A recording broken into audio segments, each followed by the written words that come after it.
You had me at Cello, Cello. You had me at Cello. You had me at Cello. Oh, you had me at Cello. Well, hi everybody. 5 o'clock on a Friday again, and it means it's time for another episode of Cello Chat. Can't tell you how excited I am this week to have as our guest Sarah. Sarah, I've got a whole bunch of questions I'm dying to ask you, but first of all, how are you today? I'm well. How are you? I'm doing very well, very well. Glad to hear it too. Um, so your story with the cello, you come from a musical family, but you have forged your own path, it sounds. How did you get started in particular with the cello, and then now you also play at least piano and guitar and you sing very beautifully. What's your story with how you got to where you are? Well, I was given a cello when I was 5 years old, and my grandmother, who graduated from Eastman, she was my first teacher, and she taught me all the way up until I was 16, and that's when I started studying with Dr. or Jeffrey Lastrapes at Texas Tech. And I didn't have much of a choice. I kind of threw a fit along the way, but my parents were determined that that is the instrument that I was going to learn. And of course, enjoyed it at certain points. But my grandmother was very, very strict in terms of uh, you must focus all of your attention and your time into developing a single skill. And I think that that is actually a good way to approach things, especially if you're younger and you're just setting that foundation. It teaches you, perseverance and discipline and focus. Um, but I sort of started rebelling whenever I was maybe 13, maybe a little bit earlier, and I started becoming more interested in um, developing my skills at other instruments. I still didn't spend as much time as I would have liked, but that's also when I started recording, writing my own songs, and kind of getting a more uh, well-rounded approach. All right, excellent. So boy, I'm trying to decide where to go from there, but maybe just to stay for a second on the idea of staying with a thing. Mm. Um, I do think, it's like I'm going to tie this in with some other questions about your teaching videos on YouTube, which are very wonderful. They're very well organized and they're very clear, two very important things. Thank you. But and it's funny too, they cover a lot of really important topics, aspects of cello playing. And you have one on how to practice. It does seem that there are a number of young people whose, at least part of what they could be doing better with their practice time is that they're trying to tackle too many things at once. They're Mhm. spreading themselves too thinly. I Mhm. just wonder if you have any thoughts about that before we go on any further. Absolutely, yes. And the wonderful thing that happens whenever you focus on a single instrument is that it's like the depth that you can achieve with that one instrument automatically helps you on a more surface level with the other instruments that you might be interested in. So if you are focused on phrasing how to move your bow in a particular way with the cello, of course, you might not practice it as much with, let's say, the violin if you're also wanting to play the violin, but they're the same, excuse me, the same concepts that can translate and transfer, Nice. if that makes sense. Yeah, right. Now, I'm I don't know how well you can answer this because sometimes we just know what we want to do. But what drew you? How did you get started in producing all of these videos, and also with kind of not only realizing that you wanted to compose and arrange and then singing and cello, playing cello at the same time? You seem to have, a great deal of a self-starter, self-motivated along these lines. I'm so sorry. It was the only thing that I was. interested in. I wish I had a better answer for you. Um, Maybe it felt as though I was more free from the criticism of others whenever you do something more unique. I know that there are still plenty of things that you could criticize about my work and the things that I write, but with arranging and composing and songwriting, it is uniquely mine. It's uniquely my voice. And yeah, I think that would be the best answer. That's excellent. Maybe some of that is just some of the what we absorb when we're very little in a musical household, and you're inspired in a particular way before you can remember, in a way, Mhm. you know. Mm. All right. Well, so, and then another thing that is, you mentioned it on your website, but it's also very clear to anybody who's checked out any of your many YouTube videos, is that you're quite comfortable with the mic. And I think that's, as opposed to a number of people who are quite either afraid of the mic or just not fond of the mic. So what sort of, how did you get your technical chops as well? Mm. Um, well, in terms of being comfortable in front of the mic and video and all that,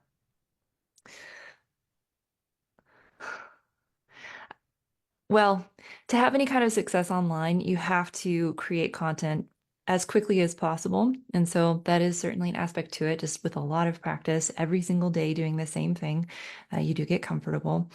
Um, but yeah, I learned to just put it out there and I learned how to get it to a certain point where it was acceptable enough, and then I would put it out. And looking back, listening to some of my older things, I just think, oh my goodness, how could I have possibly put that out to the public? What was I doing? But if it helped someone at the time, or even if something was below my own standards, I received nice comments nonetheless of people saying, this really brightened my day. This helped me a lot. So, you know. Well, and that too, isn't that kind of like how, when we look back on our performance career, what many years ago at the time, you remember thinking, all right, I've gotten this concerto up to this level or something. And now you hear those recordings, you're like, oh, I phrase that so much better, or this Yeah. or that or the other. Yep. Yep. It's painful. And the terrible and wonderful thing about the internet is that it's there forever. It's never going away unless you take it down, but even then might be in existence somewhere. Right. Well, and I should throw in as well that so much of what you were doing was already pre-COVID. I mean, we Mm. obviously had a huge spike in people learning the technology and getting more comfortable with this medium after 2020, but you were years before that curve, which is excellent. So I do want to also go back to Jeffrey Yeah. Lastrapes. I knew him when he was at Oklahoma State University, Mm. but I also know he was at Texas Tech. Um, what what did you what were sort of like the main takeaways from his approach to teaching, or things that when you teach they rattle around in your head on a daily basis? Mm. Never make excuses. If you have a poor performance or if you, yeah, in anything, cello performance or a conversation with someone or a poorly written email or a bad grade or anything like that, never give an excuse. That is fully your responsibility, and you need to find ways to do better next time. Um, That's great so advice. that's yes, yes. I think that was the number one thing I got from him. But in terms of musically, just being around him and hearing him play, specifically the way that he would, I don't know if I can say this well, Also, as an aside, really quick, I have a 6-month-old baby and she did not sleep last night. So if I struggle to find my words or if I seem half alive, that is why I'm doing my very best. Um, Sleep anyway, deprivation is the worst. oh my gosh. Feel barely functional right now. But sorry, yeah, that's an excuse. I will not be giving that excuse. So, yeah, the one of the main things that I loved about Lestrapes' playing is the way that he would sustain through his bow changes. He had such beautiful, beautiful bow control. He was able to extend the phrases out without any kind of like unnecessary swells in the wrong places. And I hear even the best cellists, well known, you listen to them play, and sometimes I get frustrated because they break those lines. I'm like, what are you doing? I do that all the time too, but Lestrapes is my role model when it comes to that. That's very cool. That's very cool.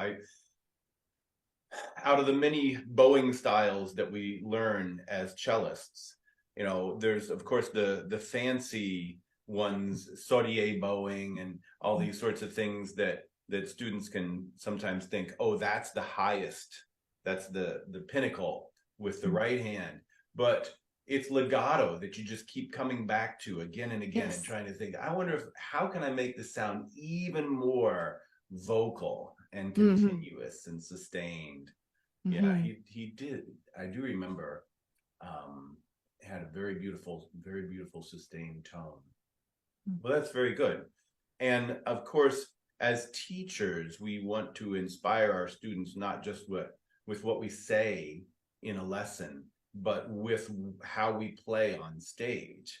And I have to think for your students, it has to be extremely inspiring to just be able to go online and hear thing after thing, example after example of where you're just singing and playing your heart out, So, but at the same time, I ask everybody the question: just when you find yourself in a situation where a student needs a little bit of extra help with motivation, do you have some favorite things that you like to do to help those students out? Yeah, so there are the obvious things. You find other artists as examples to have them listen to, picking repertoire that particularly speaks to them, um, or finding repertoire that particularly challenges a certain technique that they've been struggling with. But I think the biggest thing for me that I've seen help my students the most is to develop a very, very specific vision uh, for them. It's unique, um, and I try to speak to their imagination um, and help them get as detailed as possible with that. So, it's like close your eyes. You don't have to close your eyes, but really envision, 2 years from now, maybe, what would you like to be doing with music? I teach a lot of adults online. So, an example might be outside of your regular working hours with your main job. Would you like to play in a community orchestra, or would you like to find fellow members in the community to form a quartet and do sight reading? Um, and then whatever that specific vision is for them, breaking that down into bite-sized pieces. So, uh, uh, what can we do in 6 months' time? What are our goals for 6 months? And then a month, and then a week, and a day, and you get the idea. Yeah. But I found that that really helps. And then coming back at each lesson, and as a teacher should, holding them accountable to what they said that they were going to do. Um, and of course, writing all of that down is also very helpful, but also reminding them that it's important to be adaptable and recognize that your goals change as you develop as an individual. So, yeah.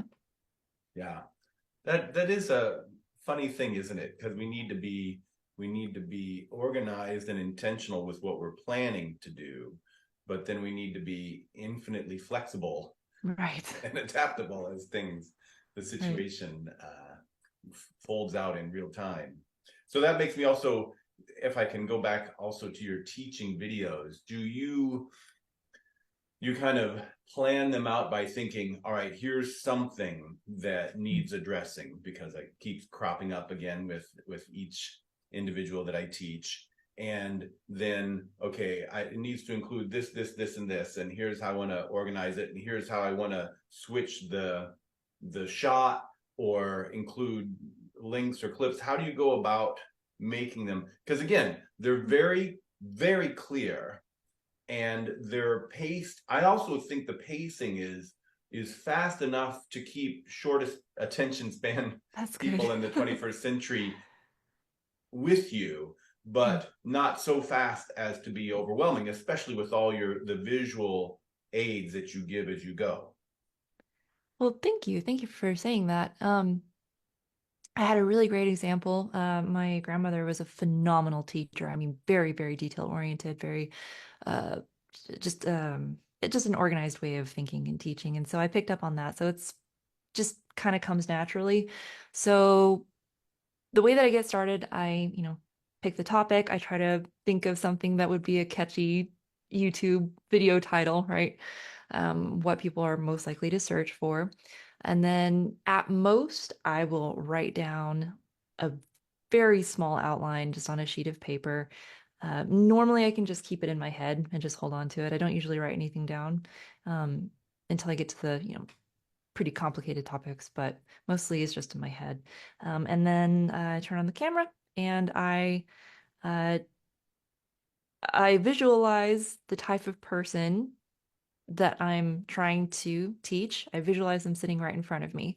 So I'm not talking into a camera to a vast number of people. I visualize someone, and usually that person is either a young child or an adult who is maybe 2 weeks into playing, and they really don't have any kind of background or foundation. And then that way, I try not to miss too many basic points. I think that's the hardest thing to control whenever you're a teacher is how do you come at this not from the mindset of someone who's played for 25 years. Like what could I possibly be missing that they might not understand? Yeah, right. That's easier said than done. It's very Yes. easy to skip over something that's perfectly well ensconced in your head, but like, oh yeah, they don't know that. Yeah.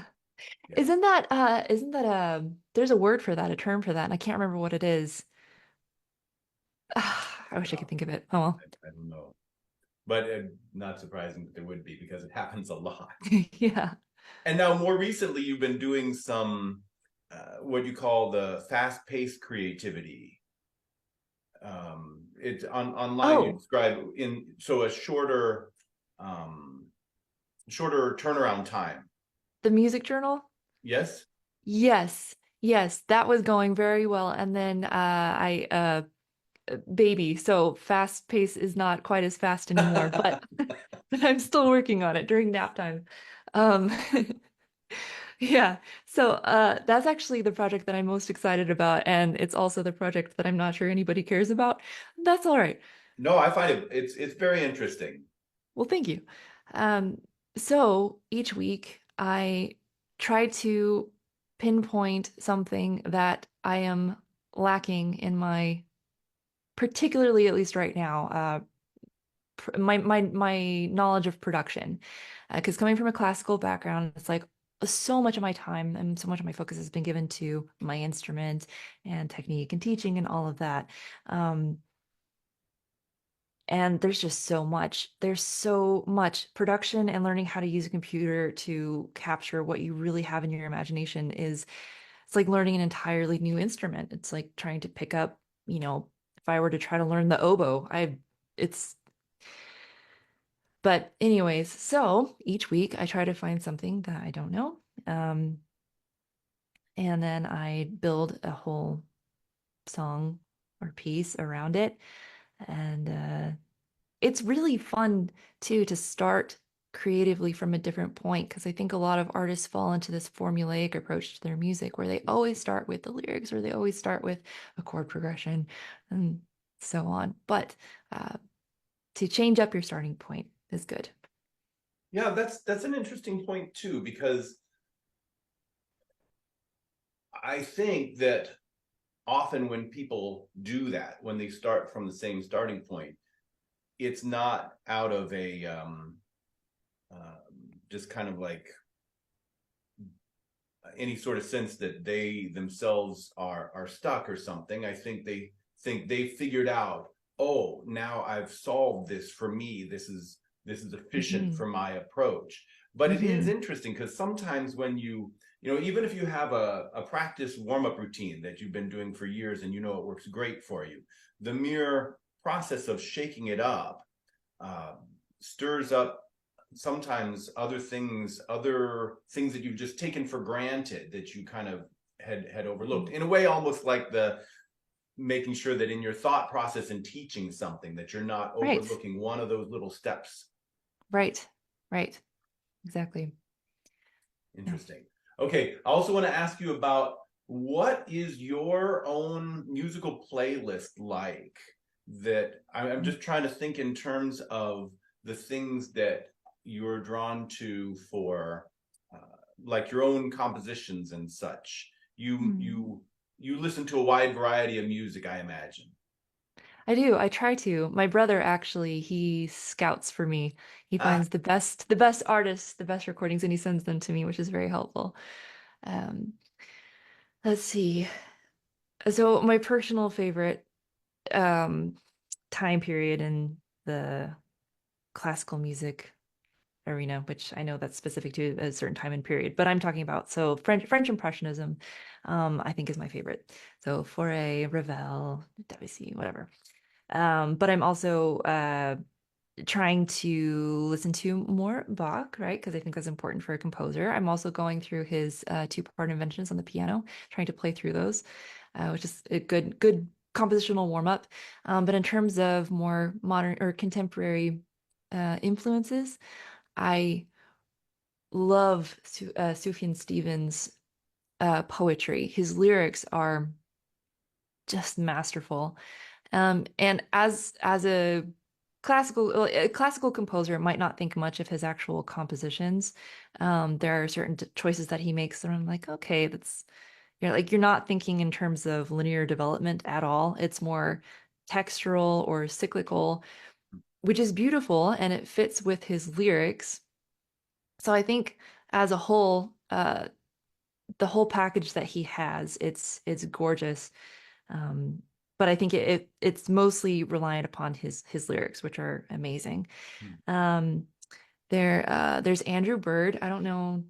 Do you know Andrew Bird? no. He's a classically trained violinist, but he dabbles in all of the different genres. So he does some a little bit of jazz, but a lot of folk music, a lot of rock, I suppose. Mostly just indie, I think indie folk. Um, he's wonderful. Growing up, Imogen Heap was a very big inspiration. I just loved her creativity, her texture, so creative. Um, Trying to think of recent ones. Jacob Collier is fascinating to listen to.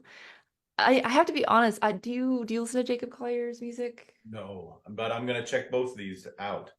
Okay. He he's considered one of the greatest musical geniuses of our time, apparently. Which he's very skilled, obviously. But his is more technical and he's focused on jazz theory and implementing that in his recordings. So you don't get, to me at least, and this is a common criticism of his music, you don't get a lot of emotion behind it. It sounds very scholarly, academic, for lack of a better word, but it's still a fascinating listen. All right, I got you. Um, yeah. And I guess one more, Kaja Bonet. Hers is 70s inspired. I don't even know how to describe it, but yeah, I think you might enjoy listening to that. It's fun. Super, super.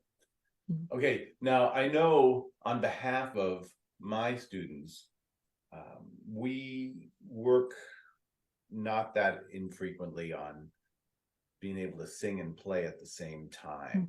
We had a cello day not that long ago where that was the theme of it and such. And it takes coordination. It really does. I mean, it's one Mm-hmm. thing if you're just playing a drone or if you're playing the same thing that you're singing, Mm. but do you have any sorts of advice, tips for how to get more fluent at this skill of being able to play and sing at the same time?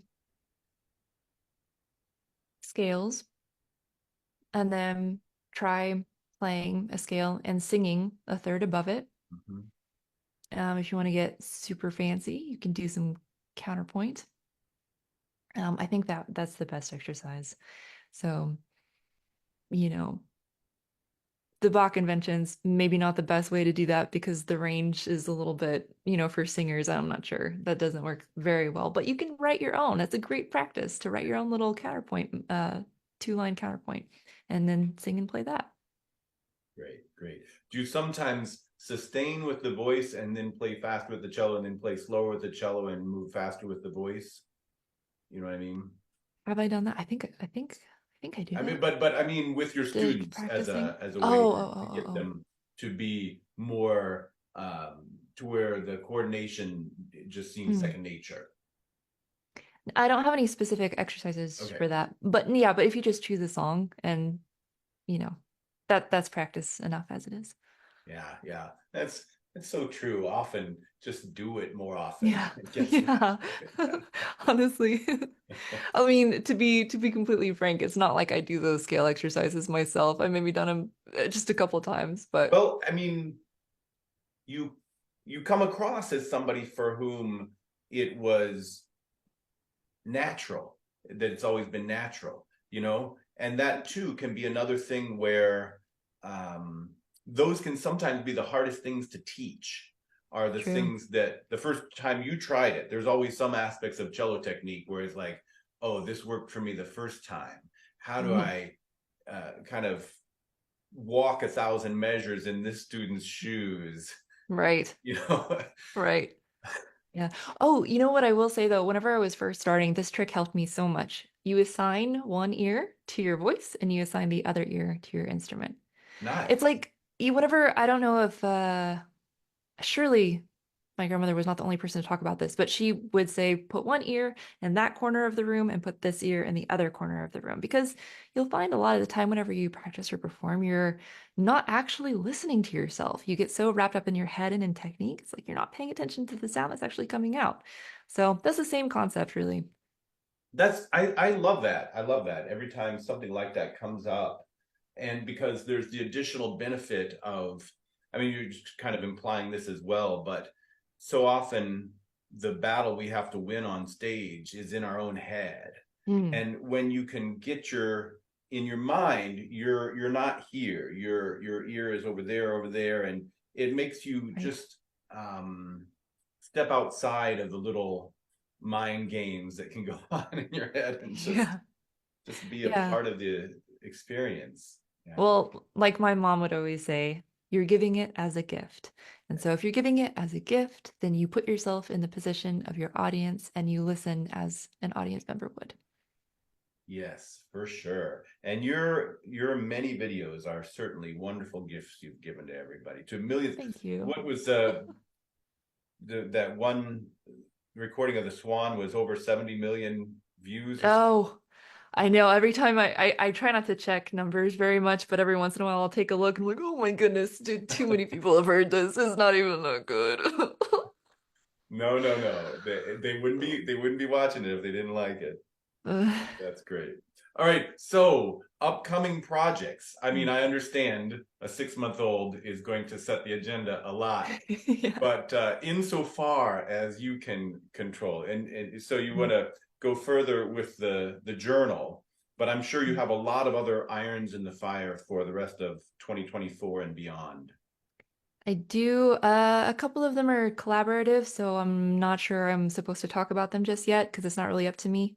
Okay. Um, I don't know. I should probably leave it up to the person. But the music journal, one collaboration that I am excited for. I've been meaning to get to this for years. It just hasn't happened yet. But um, a poet friend that I went to college with, he sent me a series of poems that I'll be arranging. He always writes the melody, so it's lyrics and melody, and then I take that and I compose the arrangement behind it. And I had our first collection of songs. There were four of them, and I believe they came out in 2017. that was back before I learned a lot more about production. So they sound like they're from 2017. But I'm excited for this next set. I think that they'll come together very, very nicely. Um, there's that. I have to finish a series, a YouTube tutorial series that I promised. I put out part one a year ago, and I said part two is coming soon. That was a year and a couple months later, still isn't done. Um, but there's that. Um, my mind is blanking. What else do I have going on? I actually have a list. Let me see. What do I have? What's going on? I wanted to record vocalies for cello. The label that I work with, so the Halidon Music label, they asked me to record vocalies. I haven't done that yet. I need to. Um, yeah. So this, I don't know what I'm doing with this, but I'm gonna try something. Um, I've been asked to perform live my own original music. I don't have the slightest clue how to do that because I layer all of these tracks. And so my thought was, well, I don't want it to seem like a karaoke show. Um, but if I could at least isolate a cello line and a vocal line and maybe a piano line here and there and alternate between the three of those, voice singing all the way through, and then also have tracks in the background, that might could work, maybe. I'm Yeah, not sure. when you think about various performers who do looping, Mm, you know, it sounds like what you're describing would surely work and not come across as I just hope so. But looping is live. You watch them build it in the moment, yeah and this wouldn't be. So I don't know. I wouldn't want it to sound disingenuine. I wouldn't want it to come across as disingenuine. yeah I'm not sure. If you have any ideas, let me yeah know. yeah. I'll think about it. You know, it's Mhm. funny because like piano guys, Mm, they've kind of had to somewhat, it seems, deal with the fact that a lot of what got them famous was the videos where they got to do the editing. You know, I mean, it's a finished mhm. product by the time we're clicking on it and watching it, and then they do a mix of some videos in the background and background tracks when they do their live Interesting. show. I wonder if I yeah, I'd never seen them perform live, so they do basically what I'm talking about. mm-hmm. Hmm, Yeah, interesting. in fact, yeah. Anyway, I'll think some more. Yeah, no, that's already a good indicator. Cool. So I thought that maybe I would practice by doing a live show on YouTube in that format, and Oh, then sure. if that goes well, we'll see. Then I can. Yeah. Oh, in fact, I'm quite sure that the process of watching you set that up, and go through any trial and error that's involved to show people what's behind the scenes and how you're thinking it Hmm, through on YouTube. I'll bet that would get a lot of clicks. that's a good idea. Actually, I'm gonna write that down so I don't forget. All right. That's a good idea. Yeah, yeah, yeah. Cool. Well, Sarah, thanks so much for joining me. This has been a real treat, and I always look forward to hearing my students' thoughts and feedback. I know they're going to thoroughly enjoy watching this. And best of luck to you with Thank you. the 6 month old and with the future projects. And we look Thank you. forward to seeing them unfold, the projects. Well, thank you. This was a lot of fun. I appreciate you having me on. Excellent. All right. All right. And to all of you out there, you know the drill. Let's get a lot of exciting, fun practicing done all weekend, all week long. And we'll see you here this same time next Friday. Take care. You had me at Jello, Jello. You had me at Jello. You had me at Jello. Oh, you had me at Jello. Playing the cello has